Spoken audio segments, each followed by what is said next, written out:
Hola, buenas tardes. Mi nombre es Mar Córdoba, soy cirujano torácico del Hospital Puerta de Hierro y bueno, tengo varias cosas. En primer lugar, soy la última, creo que vamos fatal de tiempo, con lo cual y soy cirujano, con lo cual me vais a agradecer muchísimo que sea muy breve. Manolo, recuérdame que te mate, porque aunque nos hemos intentado poner de acuerdo para no repetirnos mucho, voy a repetir. Bueno,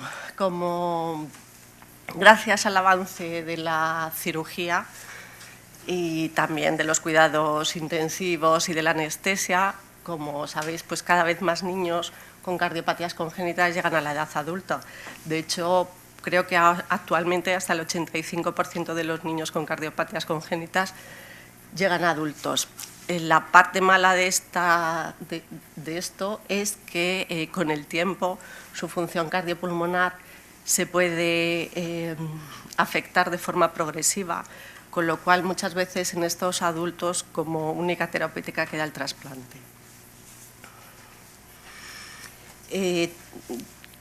Me repito, hasta el 10 o el 20% de los enfermos con una cardiopatía congénita van a necesitar a lo largo de su vida alguna intervención o reintervención o algún tipo de trasplante.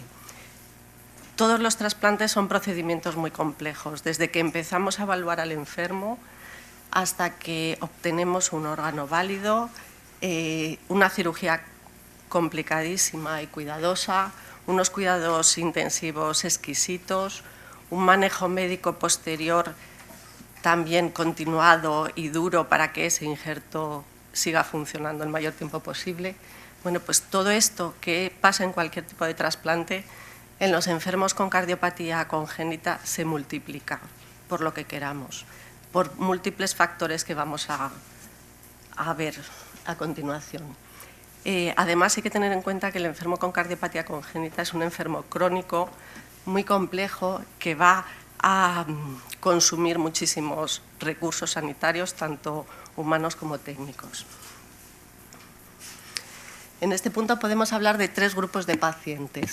En primer lugar, estarían los enfermos con los defectos no corregidos en la infancia, tanto por un diagnóstico tardío como por ser enfermos a lo mejor con bastante asintomáticos y en los que no se plantea una cirugía de muy alto riesgo hasta que no la necesitan. Esto no quiere decir que en estos enfermos, cuando llegan con defectos no corregidos en la edad pediátrica, no tengan la oportunidad de una cirugía en la edad adulta o un trasplante. Cuando estos enfermos no se les ha corregido por un excesivo riesgo quirúrgico en la infancia, con el tiempo van a desarrollar seguramente un problema cardíaco pulmonar o ambos, y en ese momento va a ser cuando se les va a ofrecer el trasplante. Las cirugías correctoras previas con el tiempo también pueden fallar y es en ese momento cuando les ofreceremos otra cirugía o un trasplante, y cualquier cirugía paliativa previa realmente se hace para retrasar el momento del trasplante. Estas cirugías paliativas también pueden fallar y en ese momento se plantearía el trasplante. Estos enfermos con cirugías paliativas normalmente se trasplantan antes de llegar a la edad adulta. Resumiendo y de forma muy esquemática, y esto ya lo ha contado también el doctor Gómez Bueno, pues, y muy simplista, sería cuando lo que falla es el corazón y no hay afectación de la vasculatura pulmonar, se trasplanta el corazón, que sería lo ideal. Si la función cardíaca es aceptable, se puede ofrecer un trasplante pulmonar cuando hay una hipertensión pulmonar con preparación cardíaca, siempre que si no se ha hecho ya anteriormente, y si hay una afectación pulmonar irreversible y una afectación cardíaca, no queda más remedio que hacer un trasplante cardiopulmonar. ¿Cuándo se indica un trasplante? Un trasplante se indica cuando falla el órgano al que nos estamos refiriendo. En este caso, de las cardiopatías congénitas, el problema es que estos enfermos, sobre todo los que están en situación de Eisenmenger, tienen mayor supervivencia en lista de espera. Son enfermos jóvenes que lo llevan bien y que tienen mayor supervivencia. Y, sin embargo, el trasplante como ha dicho ya el doctor Gómez Bueno, tiene una vida media que no es muy buena. En un trasplante cardíaco por cardiopatía congénita sería unos 13 años y en un trasplante cardiopulmonar de 2 a 6 años, dependiendo del tipo de cardiopatía congénita. Con lo cual es muy difícil, o lo más difícil es el momento en el cual se debe trasplantar a un enfermo con cardiopatía congénita. Si se les pone demasiado pronto en lista de espera, pues les está sometiendo a una segunda enfermedad, que es lo que creemos que es el trasplante, con una mortalidad muy importante y con unos problemas grandes. Pero si no se les pone en lista de espera en el momento adecuado, también son enfermos que con los tratamientos paliativos o las operaciones paliativas y el deterioro progresivo puede ser que no lleguen al trasplante. Por lo que, a pesar de que nos contaban que hay muchas guías que nos dicen cómo se predice la supervivencia de los enfermos con fallo cardíaco, esto no vale en los enfermos con cardiopatías congénitas. No hay una manera de predecir la supervivencia en estos enfermos. Entonces, realmente, el momento de referir a estos enfermos a trasplante es cuando tienen una calidad de vida mala y que necesitan muchos ingresos y medicación. La valoración pretrasplante de estos enfermos es quizá lo más importante. Para nosotros como cirujanos, la anatomía cardíaca y la anatomía pulmonar de los grandes vasos es para ver qué tipo de trasplante o qué tipo de procedimientos dentro de un trasplante debemos hacer.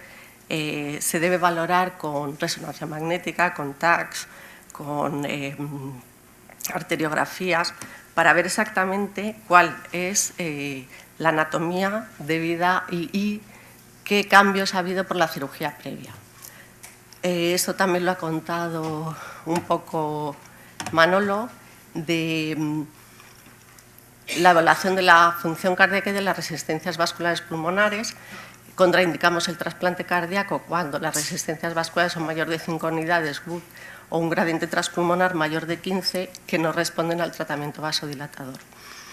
Luego también en estos enfermos, también lo ha contado el doctor Gómez Bueno, para nosotros es muy importante el estado general del enfermo. Estos enfermos, si tienen una enteropatía de proteínas, son enfermos que realmente hay que considerar a veces demasiado enfermos para hacerles un trasplante pulmonar, un trasplante por su cardiopatía congénita.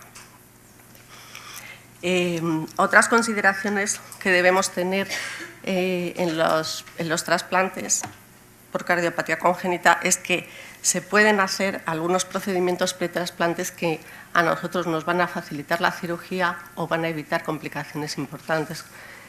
Podrían hacerse angioplastias con balón o stenting de arterias pulmonares que están distorsionadas o embolización de colaterales para que no sangren. Los niveles altos de anticuerpos anti-HLA debido a las cirugías previas, a los homoinjertos, a que pueden haber tenido asistencias, pueden hacer difícil encontrar un donante adecuado, ya que si estos enfermos pueden tener estos anticuerpos elevados y es necesario en el momento del trasplante hacer un cross-match con su donante receptor y eso puede hacer que estos enfermos estén mucho tiempo en lista de espera. Aparte de las contraindicaciones generales de malignidades o de ese tipo de fallo renal o fallo hepático que hemos comentado antes, para nosotros la fundamental contraindicación o consideración en el trasplante pulmonar son las variaciones anatómicas que nos impiden hacer las anastomosis y para los dos tipos de trasplantes, para el pulmonar y el cardiopulmonar, las colaterales masivas que se dan en los enfermos cianóticos, porque esto hace que la cirugía sea muy difícil de realizar una hemostasia cuidadosa.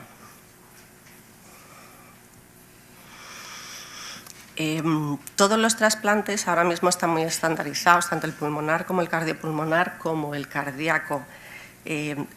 en realidad es hasta sencillo, podríamos decir, es lo rojo con lo rojo y lo blanco con lo blanco.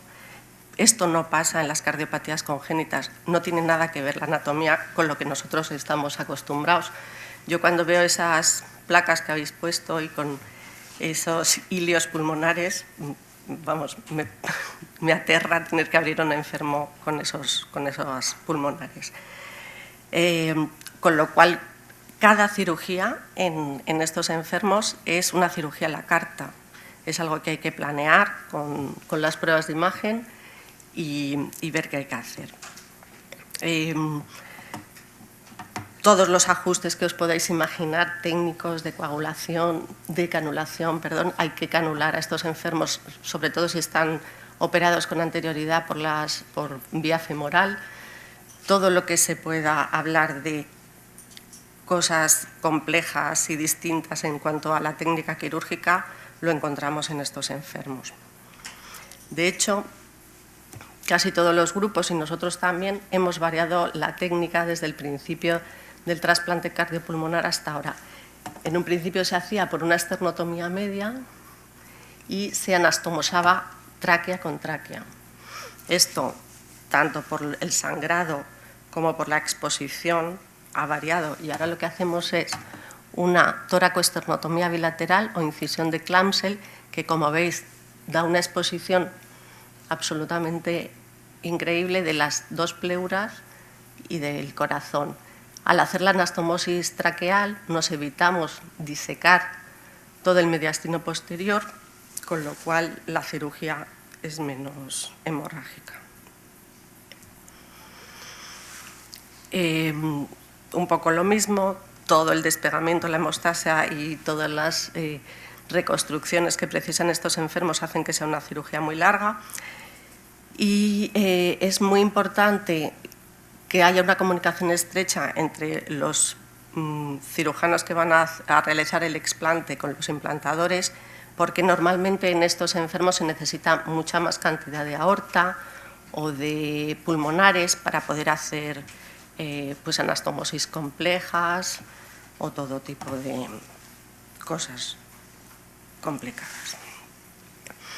El posoperatorio, pues bueno, un poco repetir lo mismo.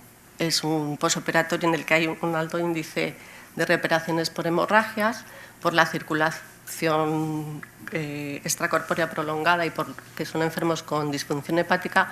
Utilizamos todo tipo de sellantes de superficie durante la cirugía y en el posoperatorio pues todos los factores de coagulación que tenemos en ese momento. La infección, ya son enfermos predispuestos para ello y encima en el posoperatorio inmediato se les dan altas dosis de inmunosupresores, con lo cual aumenta el riesgo de infección. La hipertensión pulmonar que pueden desarrollar o que puede continuar después de la cirugía, pues se trata con los medios que tenemos a nuestro alcance, vasodilatadores, óxido nítrico, incluso con asistencias cuando es necesario, y si hay colaterales podemos embolizarlas. ¿Qué experiencia hay con este tipo de trasplantes en el mundo? Bueno, no hay unos registros que nos digan exactamente qué tipos de cardiopatías y qué tipo de trasplante se hace no hay registros, tanto como el cardíaco o estos. Todos los artículos que he encontrado son bastante antiguos y de centros en los que nos cuentan muy poquitos trasplantes. Por ejemplo, Hannover, en 16 años, ha hecho 46 trasplantes cardiopulmonares y 5 trasplantes bipulmonares por cardiopatías congénitas. En todos los trasplantes bipulmonares se había hecho reparación cardíaca previa o simultánea. De los 46 trasplantes cardiopulmonares, solo 10 tenían cirugía cardíaca previa. Otro grupo que ha comunicado su experiencia es el grupo de San Luis, que en 13 años ha realizado 16 trasplantes cardiopulmonares y 35 trasplantes pulmonares con reparación cardíaca previa en el 37%. Aquí podéis ver las etiologías. En este grupo su supervivencia es mejor con el trasplante cardiopulmonar que con el pulmonar Y como decía el doctor Gómez Bueno, la supervivencia a largo plazo en este tipo de trasplantes está condicionada por el injerto pulmonar, que desarrolla tanto en el pulmón como en el cardiopulmonar entre un 40 y un 50% de bronquiolitis obliterante a los 5 años. El grupo de Toronto hizo una revisión de los enfermos con el síndrome de Eisenmenger sometidos a trasplante pulmonar y cardiopulmonar. Reunió 605 pacientes con las cardiopatías que podéis ver aquí y en los que la mayoría de los trasplantes se habían hecho cardiopulmonares. Ven que la supervivencia para el Eisenmenger es mejor con el trasplante cardiopulmonar que con el pulmonar. Y dentro de eso, el mejor cardiopulmonar, luego bipulmonar y unipulmonar, comparándolo. Perdón.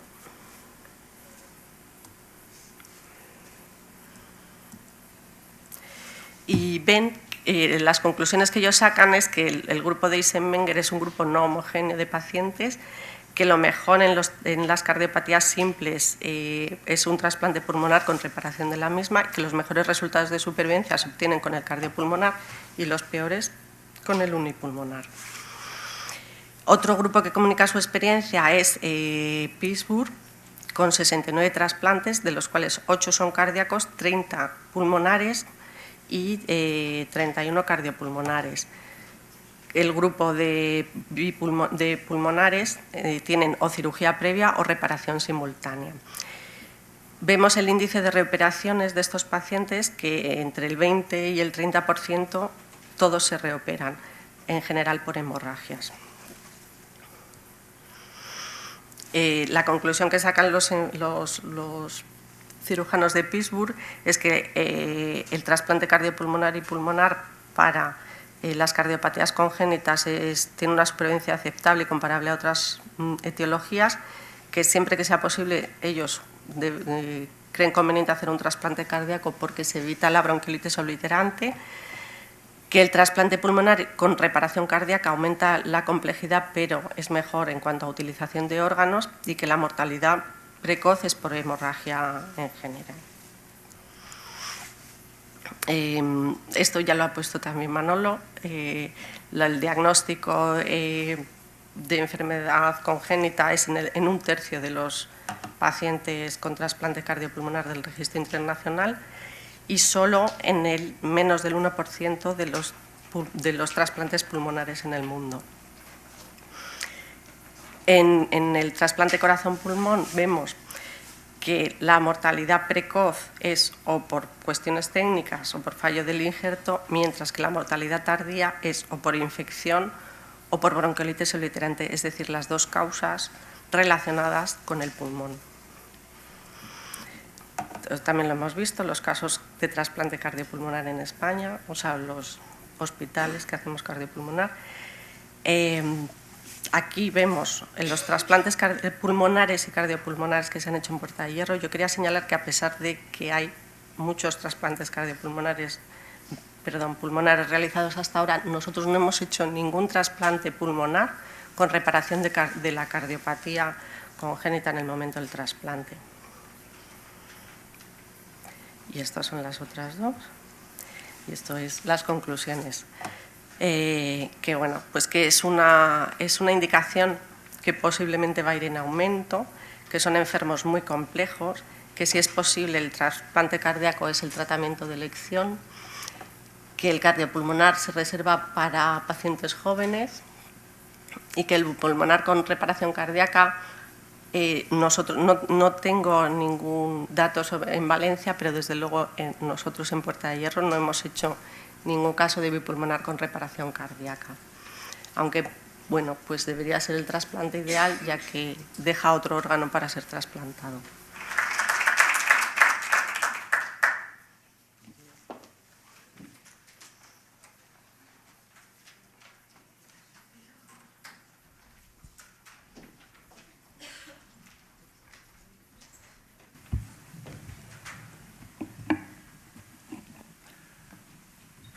Bueno, ¿alguna pregunta en la sala?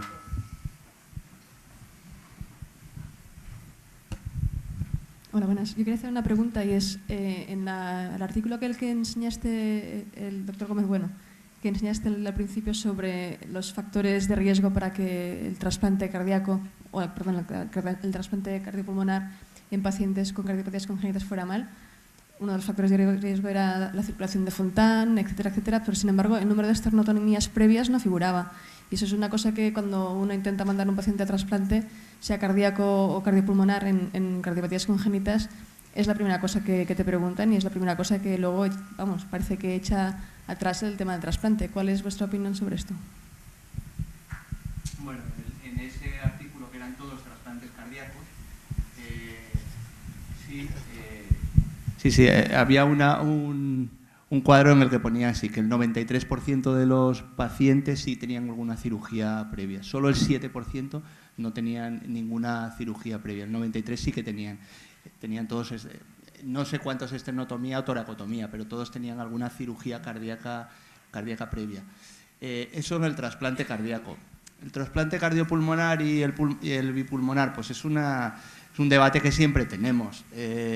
Nosotros, eso es que tampoco está escrito en ningún sitio, es un poco la evidencia. Nosotros, pues los primeros trasplantes cardiopulmonares se cogieron con muchas ganas, dieron muchos problemas de sangrado, empezamos a ver pues algún artículo publicado de alguna serie en otro sitio en el que los que tenían cirugía previa sangraban más, tenían más complicaciones, más riesgos, y entonces en un trasplante como el cardiopulmonar o el bipulmonar, que ya de por sí en pacientes que no están operados previamente tienen un riesgo altísimo, pues el que tuviera alguna cirugía previa, pues decidimos que iba a ser una contraindicación y así es en los dos grupos que hacen trasplante cardiopulmonar en España. Es verdad que, como todo, pues con el tiempo hemos ido aprendiendo a hacerlo mejor a pesar de los pocos números, y que ya la última paciente o la penúltima paciente que trasplantamos era la chica del caso que tenía una toracotomía lateral previa de un ductus, una coartación, y que fue muy bien.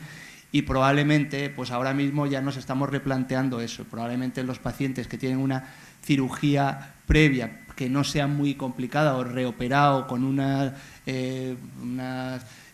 conexiones muy complejas, pues entonces probablemente nos plantearemos otra vez el aceptar ese tipo de pacientes. Pero los problemas que tenemos... Nosotros estamos encantados de trasplantar. El problema lo dice al final el cirujano, que es el que tiene que ponerse ahí, la dificultad técnica, y lo que se encuentra es eso, un tórax dificilísimo de despegar, con muchas colaterales, que sangra muchísimo, que luego no sabe por dónde conectar, y que son trasplantes muy complejos. Pero efectivamente en algunos sitios se describe pacientes trasplantados cardiopulmonar con cirugías previas, pero si te miras la letra pequeña, la mayoría son cirugías, pues un cierre de una CIA, son cirugías que no eran muy complejas, no eran unas cirugías torácicas complejísimas. Después de hablar Manolo ya cualquier... un poco es eso, la curva de aprendizaje. Quiero decir, no tenemos números ni experiencia como para poder coger cualquier caso. Yo creo que hay pacientes que no están operados y que necesitan un trasplante y son con los que un grupo debe avanzar. Yo lo que creo es que deberíamos avanzar en el trasplante pulmonar con reparación de la cardiopatía en el momento del trasplante. Lo que pasa es que esos enfermos deben tener eso también, cardiopatías muy sencillas para no alargar el tiempo. Se calcula que si es más de media hora, 3/4 de hora lo que se necesita para reparar la cardiopatía, ya complica todo el trasplante.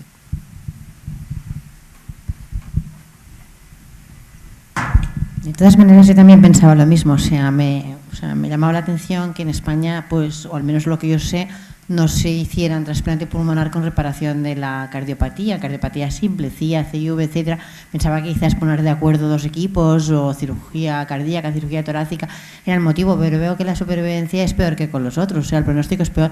Posiblemente, no, me lo explico y no sé si es así, porque cuando se envían estos pacientes el ventrículo derecho debe ser malísimo y entonces, claro, cambias el pulmón, reparas la cardiopatía, pero continúas teniendo un ventrículo derecho muy malo, porque si no, no entiendo por qué se mueren tanto. Con las CIVs he visto que con la supervivencia media era de 1,1 años, es que me parece muy, muy bajo. O sea, no sé si el motivo es este, pero quizás, no sé, que los enviamos más tarde todavía que los otros, que tampoco sabemos cuándo enviarlos, ¿no?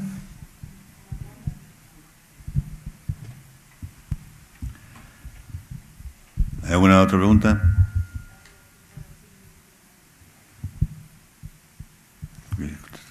¿Querías? Sí, lo que a mí me llama la atención también un poco al revisar, sobre todo casos quirúrgicos o artículos de cirujanos, es que haya tan poco escrito últimamente. Yo no sé si es que no estamos avanzando, no se están haciendo más casos, se están haciendo menos incluso, y por eso no sé, me llama la atención eso un poco, ¿no? Que no se reportan casos, artículos quirúrgicos, o no se están mandando, no se están haciendo, le hemos cogido mucho miedo al trasplante. Desde luego en España vamos muy despacio en ese sentido.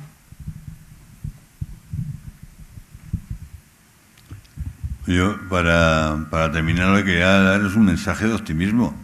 Porque me da la impresión de que el mensaje que nos habéis dado es un poco pesimista. Es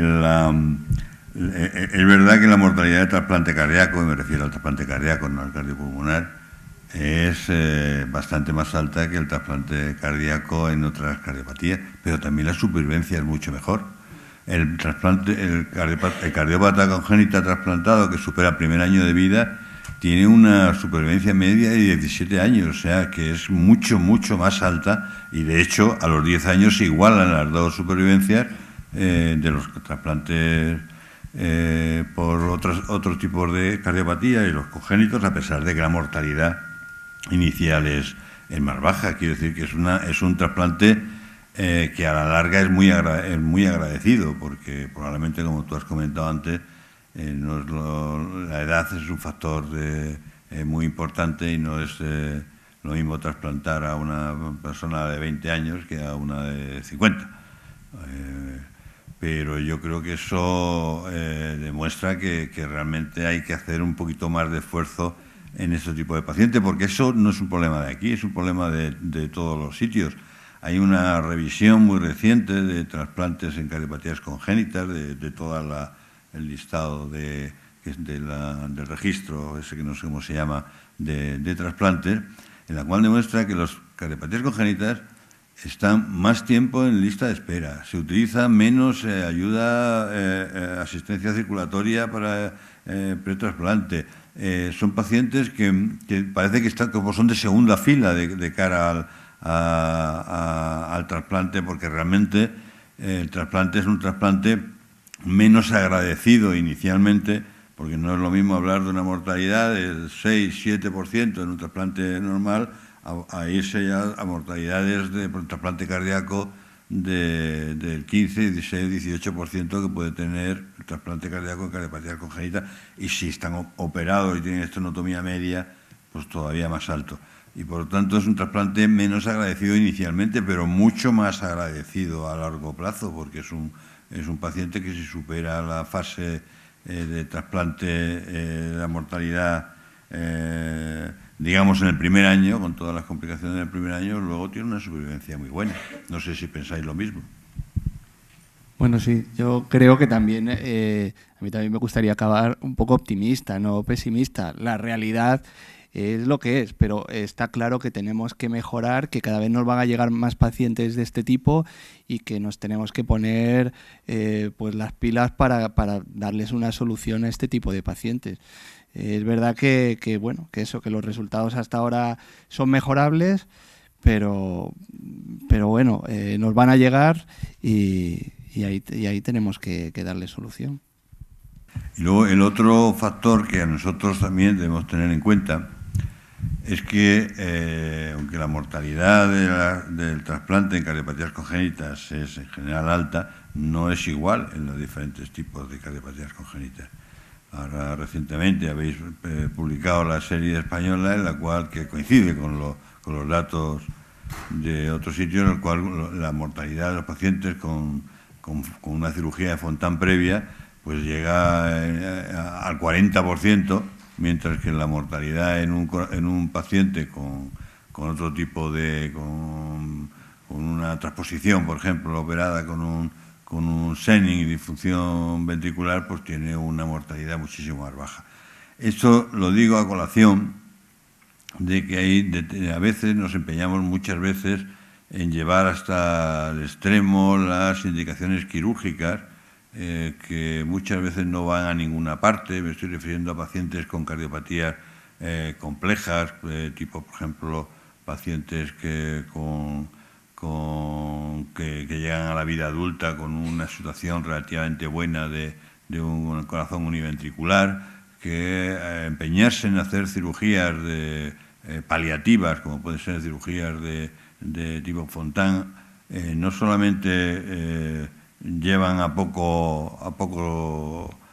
muy poco lejos ese tipo de cirugía, sino que luego además los está sometiendo a un riesgo adicional mucho más importante a la hora de que esos pacientes puedan llegar a tener un trasplante cardíaco, que esa paliación final que supone el trasplante cardíaco debe contar siempre en el algoritmo que uno se hace a la hora de tomar decisiones terapéuticas con los pacientes que llegan a la vida adulta sin ninguna cirugía. No es lo mismo un trasplante cardíaco en un paciente virgen de cirugía que un paciente que ha sido operado, y no es lo mismo una operación hecha por una toracotomía, como el caso este que nos habéis presentado, que una estenotomía, y no es lo mismo un Fontan que un Glenn. O sea, son distintos, tienen un riesgo completamente distinto de cara al trasplante, y eso también debe pesar a la hora de tomar las decisiones de estos pacientes.